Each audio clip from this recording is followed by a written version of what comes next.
Boa noite a todos, mais uma aula do professor Vinícius Lemos. Hoje falaremos sobre dos processos nos tribunais, a maneira com que os processos chegam nos tribunais.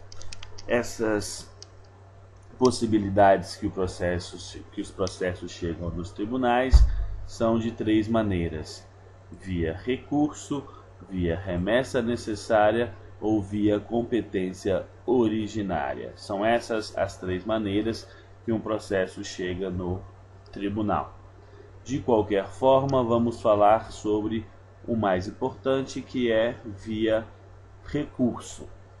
Um processo chega no tribunal via recurso. É a maneira mais simples e mais usual que um processo chega no tribunal. Mas o que seria a conceituação de um recurso? Recurso é ato processual voluntário que visa, diante de um inconformismo com um prejuízo, impugnar uma decisão. Essa é a conceituação macro de recurso. Um ato processual, que quer dizer o quê?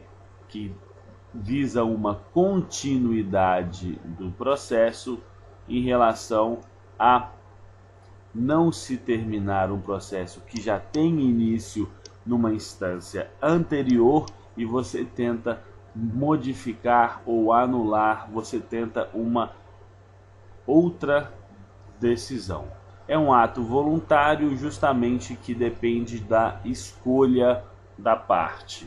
Depende que uma parte que se sentiu prejudicada queira modificar a decisão, impugnando os termos da decisão. Impugnando quer dizer apontar os seus erros e buscar as suas soluções, o seu pedido recursal para modificar ou anular aquela decisão. O recurso existe pelo princípio do duplo grau de jurisdição de uma forma geral. O que é o duplo grau de jurisdição? Princípio intrínseco constitucional, mas basicamente processual, que diz que as partes terão direito, depois de um julgamento monocrático, a uma revisão desse mesmo julgamento por um colegiado.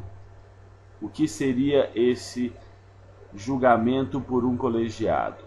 Chegaria ao tribunal para que, no mínimo, 3 desembargadores ou ministros, dependendo do tribunal, revessem essa decisão, realizassem aqui uma revisão. Deixaria então de ser um juízo de um só juiz para uma revisão por mais de 2 juízes. Isso é o princípio do duplo grau de jurisdição. Sempre você poderá recorrer de uma decisão monocrática para um colegiado, buscando exatamente essa revisão do julgamento, que não só é um direito individual das partes, bem como ele tem uma importância para a própria existência do judiciário e a busca da justiça. Esse é o principal modo que os processos chegam no tribunal, que é via recursos. Depois nós temos a remessa necessária.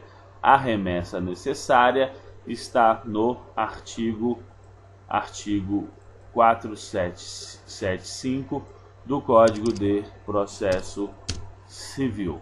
Ele diz que, no artigo 475, as decisões só terão validade caso elas sejam confirmadas no tribunal. Mas essas decisões contra quem? Basicamente contra a Fazenda Pública. A Fazenda Pública, Estado, União ou município. As sentenças, de um modo geral, só terão validade se forem confirmadas pelo segundo grau. O que seria isso? Uma segunda chance para a Fazenda Pública. A Fazenda Pública tem todo o direito de recorrer todo o direito de impugnar a decisão, mas caso não o faça, ainda assim a sentença não transitará em julgado automaticamente e acontecerá a remessa necessária, a remessa de ofício, em que o juiz manda o processo para o Tribunal de Justiça ou o TRF, se for na Justiça Federal. Assim, o tribunal fará uma análise sem haver as razões recursais, sem haver um pedido em específico, realizando uma revisão desse processo. Por ser algo que será feito de ofício, obrigatoriamente, com base no artigo 475, por isso que ganha o nome de remessa, reexame necessário.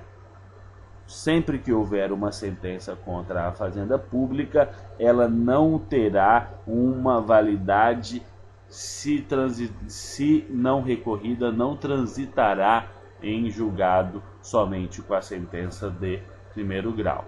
Dessa forma, o processo chega no tribunal não via recurso, mas via uma remessa necessária. É claro que, em causas de pequeno valor, de menos de 60 salários mínimos, é possível a dispensa do reexame necessário, bem como em sentença fundada em jurisprudência do plenário do STF ou nas súmulas do STF.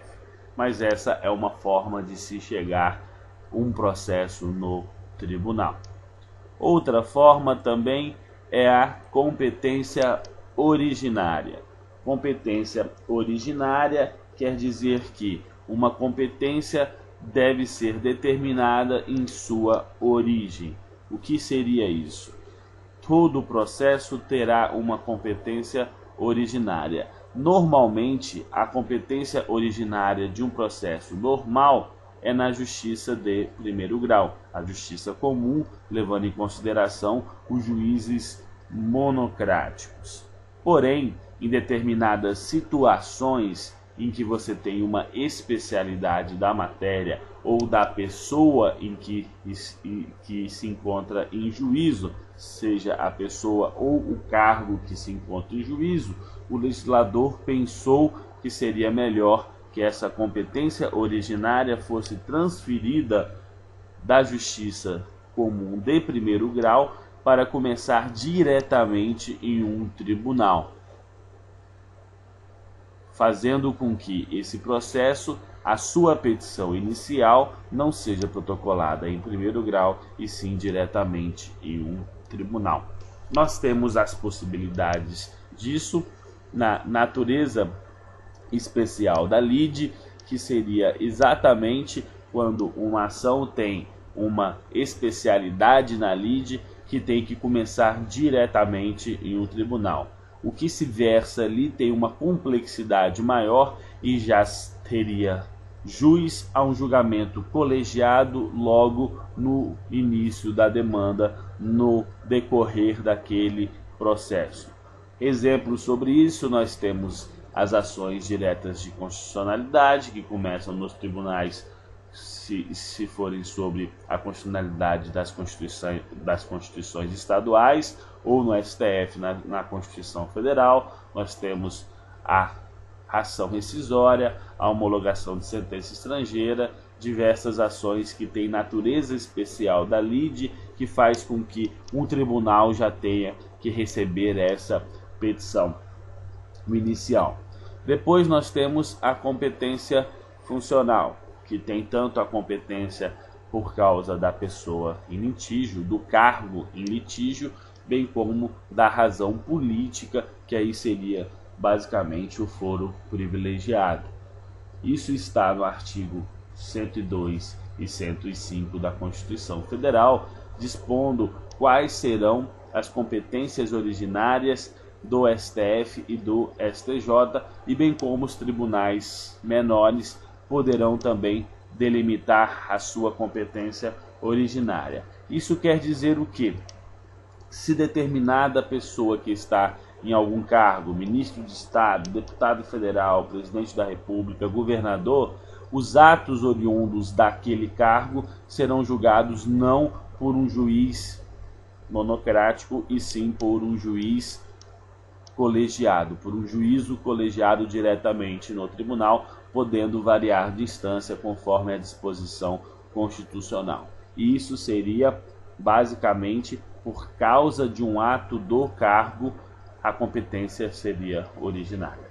E nós temos também o chamado foro privilegiado, que aí não é um ato do cargo do político, do cargo daquela pessoa que realiza, e sim da pessoa. A pessoa realiza um ato na sua vida normal, na sua vida pessoal, que tem determinada responsabilidade civil ou criminal, e aí essa ação sobre esse ato começará também na competência originária, mas nesse caso não por causa do cargo e de um ato do cargo, e sim pela pessoa estar no cargo, independentemente se tem a ver com o cargo ou não. Isso seria o foro privilegiado, ou a razão de ordem política que levaria um processo a ter a competência originária em alguns dos tribunais.